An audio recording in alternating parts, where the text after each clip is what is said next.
faithful and true. Nobody else compares, there is nobody like you.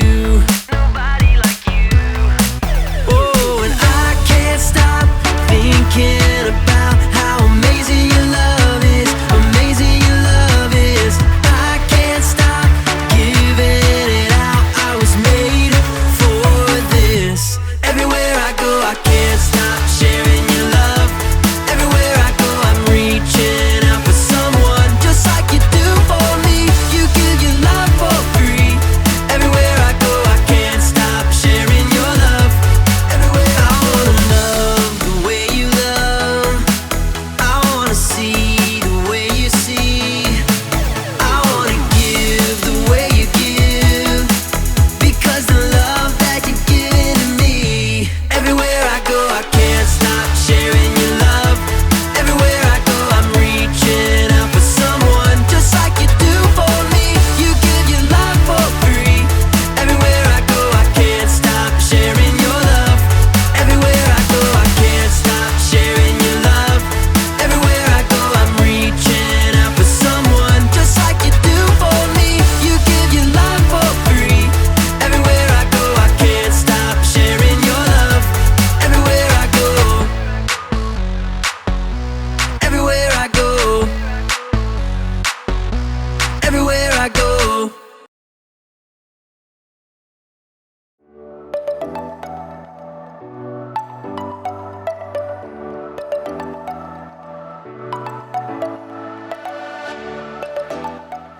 What's up, everybody? It's me, Jacob, and today you're gonna help me solve a mystery.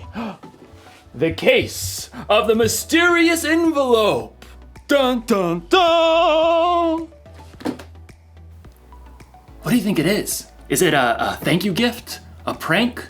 A peace offering? Actually, peace is what we're talking about today. Peace is proving you care more about each other than winning an argument. But that doesn't get me any closer to finding out what's inside this package. I feel like I should be wearing gloves for this. Yeah.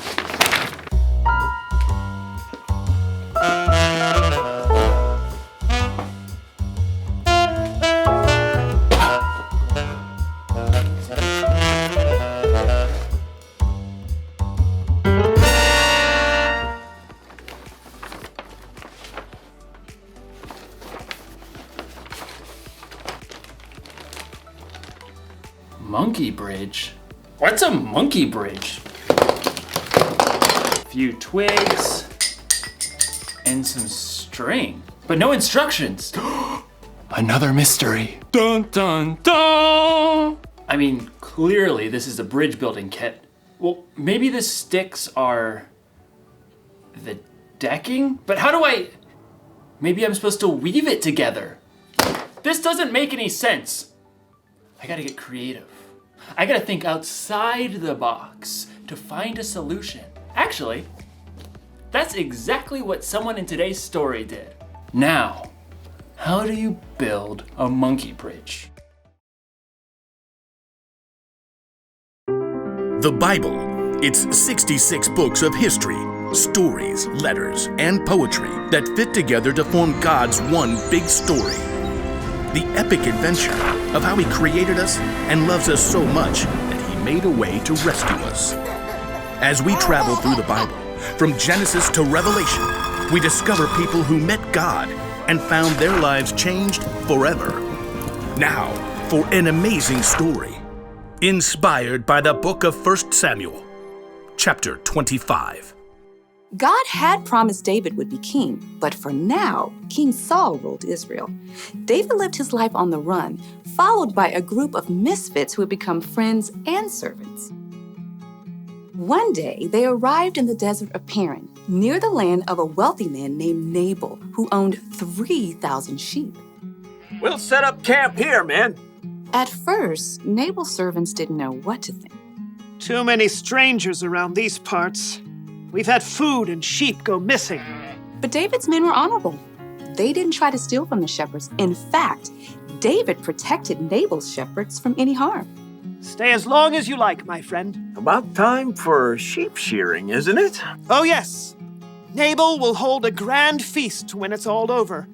Your men have helped us, so they should share in the celebration. David called for 10 of his men and gave them a message to send to Nabal. On it. David's messengers hurried up the mountain to Nabal's estate and were brought to stand before him. Well, what do you want? Nabal sneered down at the men while he continued to chew on a fine leg of mutton. David says, may you live long, may things go well with you. Continue. He says, I hear that you are clipping the wool off your sheep. When your shepherds were with us, we treated them well and protected them. Now please be kind to my men. Please give us any food you can find for us. Nabal leapt from his seat and hurled the mutton bone across the room. Who is this David? Probably a runaway servant. Why should I give bread and meat to a nobody? Honest man who come from who knows where? David's men returned to camp and delivered the news. Oh, no, he didn't. Oh, yes, he did. Men, put on your swords. We'll make Nabal wish he hadn't. At no time at all, David and 400 of his men were marching up the mountain to confront Nabal. It seemed there was no stopping a battle. But Nabal's wife, Abigail, was far wiser than her husband. A servant told her what he had done. David sent messengers asking for food, but Nabal shouted and was rude to them. Go on. The whole time we were near them, David's men were good to us. They were like a wall, keeping us safe. You've got to do something now, or terrible trouble will come. There's no time to waste. Abigail quickly directed her servants to gather supplies and put them on donkeys. 200 loaves of bread, Check. 5 sheep, Check.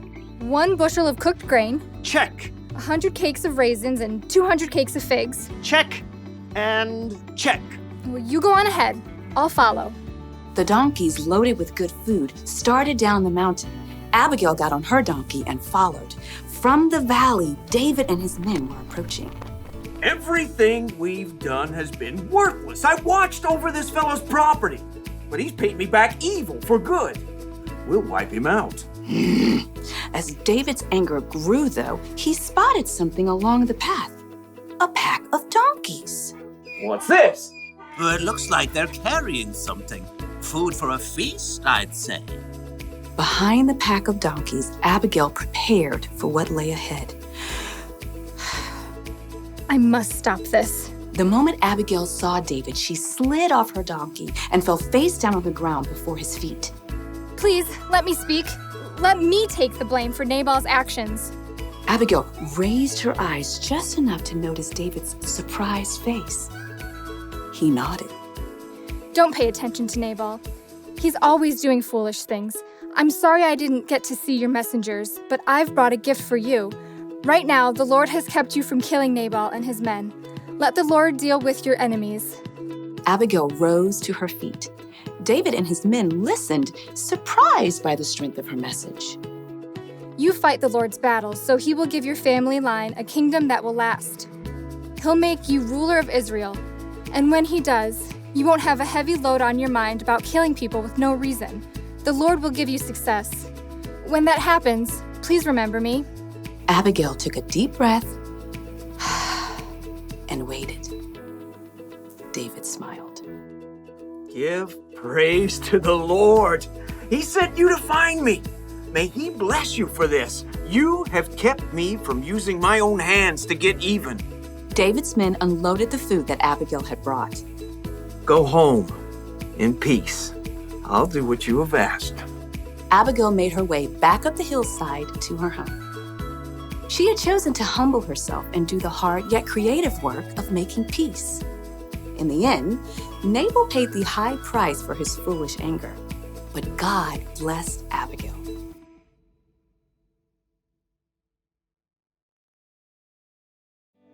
The fight between Nabal and David wasn't Abigail's problem, but she didn't use that as an excuse. She got involved. She acted fast, and she found a creative solution. You see, just because something isn't your problem doesn't mean you can't get involved. God has given each one of us unique talents and unique ways of seeing things. So, If you see people in a fight and you're the only one who can see a way to make peace, you should help them solve that mystery. Jesus showed us how important making peace was to him when he gave his life on the cross. We can make peace with others by being part of the solution. You can help calm an argument between two people by making them laugh. You can suggest solutions to problems that others might not see. Or if a fight looks like it might get dangerous, you can find a grown-up to help keep the peace. The one thing to remember today is this: you can show you care about others by being part of the solution. So this week, be on the lookout for creative ways to build bridges between people in your small part of the world. I'm gonna have to get pretty creative myself. Here's what the bridge is supposed to look like.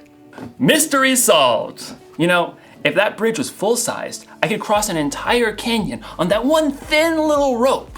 But first I'd need to solve my fear of heights problem. Dun dun dun! I'll see you next time!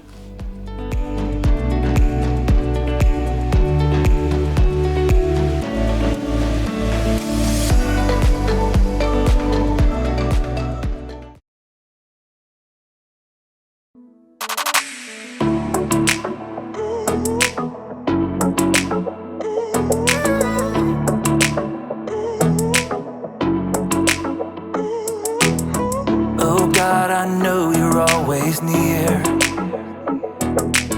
So even in the dark, I will not fear. I know the storms will come. I know I'm not alone. You are my strength, so I will say, you make me brave. You give me courage. I won't be afraid. I won't even worry. 'Cause you've got the whole world in your hands. You fight for me, you help me stand. You make me brave. You give me courage.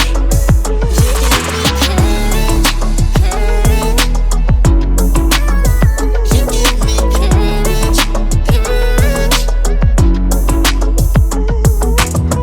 Oh God, you always bring me peace. You are a fortress around me.